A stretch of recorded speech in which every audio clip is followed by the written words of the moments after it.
Hello everybody, I'm being driven around the winelands by Chris, my lovely friend who is hosting me here for 2 days, and he also hosted us in Misty Cliffs. Here he is. This is Chris. Say hello to the camera. He's also driving. Do you have anything to say?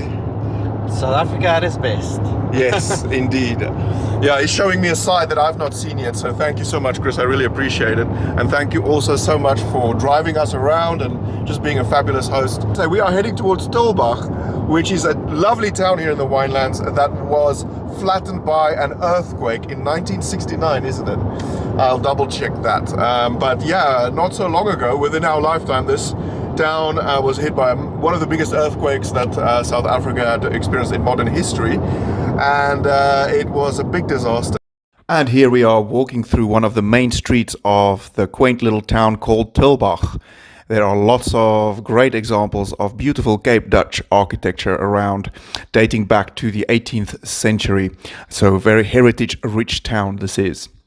Now, on the evening of 29th September 1969, at 10 o'clock at night, a massive earthquake ripped through this town, cracking the earth open and causing huge rock slides in the surrounding mountains.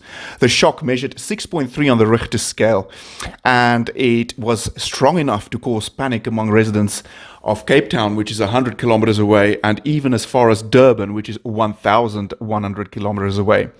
Now, although this is not a major earthquake in world terms, it certainly was devastating for a town that had no earthquake preparations built into their infrastructure.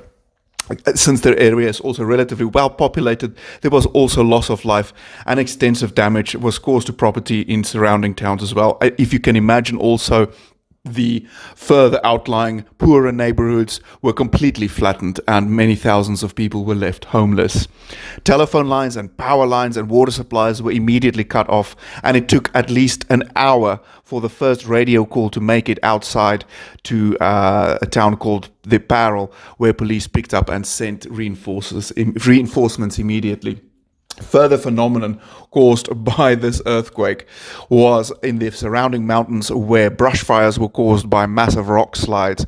And apart from the glowing fires and their reflections against the clouds, as well as the flashes from power lines, there were many reports of other light phenomena for which there was no satisfactory explanation. People must have been panic blind, and the good God-fearing folk of this fine little town thought that night that Armageddon was indeed upon them. Very scary night to have lived through. And then, 15 years later, in their infinite wisdom, the apartheid government decided to build a nuclear power station about 75 miles down the road. Yeah, great idea, isn't it? Well, let's not spread panic here. Africa is the least seismically active continent in the world.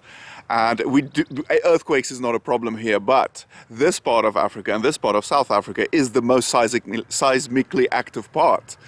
Just about a month ago, one evening I was slumbering on the sofa and I was awoken up by a deep, disturbing rumble, which turned out to be an earthquake 100 kilometers off the coast from here. It was very unsettling and loud enough to wake me up.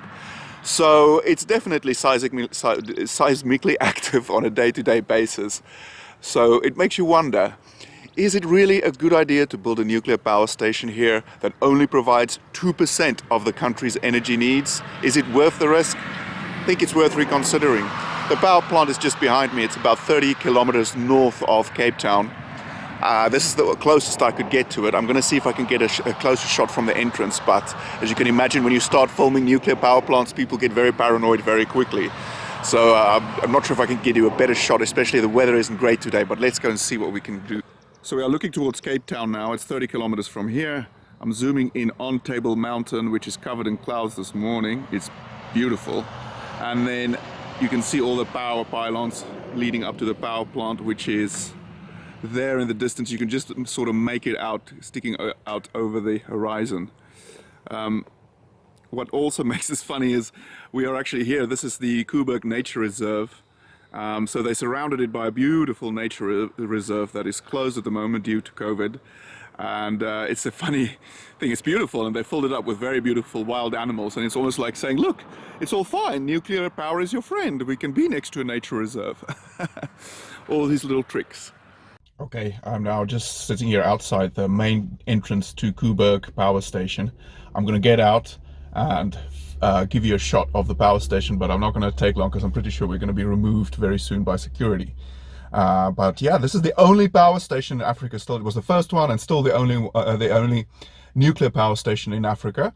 And it was built to safety standards that exceeded, obviously, earthquake requirements from 1969. But, you know, times change and anything can happen. Okay, so we're at the main entrance. And there you can see it sticking out, the reactors in the distance. It's on the coast, obviously, because they need a steady supply of cold water for cooling. Okay, I'm just going to drive up to the first sign that comes up at the entrance, just to show you the rules that must be adhered by, because this is very funny. Look at rule number 4. Be sober. It means that somebody had to show up here drunk once or on drugs or whatever before that to have made it onto the sign. And here is one last look at the old power plant. So as you can see, surrounded by a beautiful nature reserve with lots of wild animals roaming free. I keep finding better angles of the power station. Unfortunately, the weather has taken a turn for the worse. We're standing now on the beach here at Melkbos, I think, and the power station is just over there. I mean, the only thing that's separating us from the power station grounds at the moment, I'm sure there's some more fences further on, but it's this very effective yellow sign. No access beyond this point.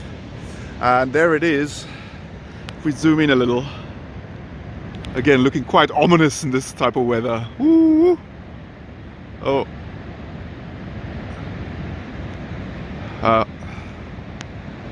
Yeah. I suppose the question here is also the fact that for a nuclear power plant to operate, it has to operate in secrecy because of the risk of sabotage and terrorism and whatnot. And I think if anything has to operate in such level of security, then there's inherent risk there that I'm just not feeling comfortable with anymore. Like I said, we've got enough other alternative resources for power. Why sit here with this expensive, high-risk operation that doesn't contribute much to the country? All questions to think about. Have a lovely day.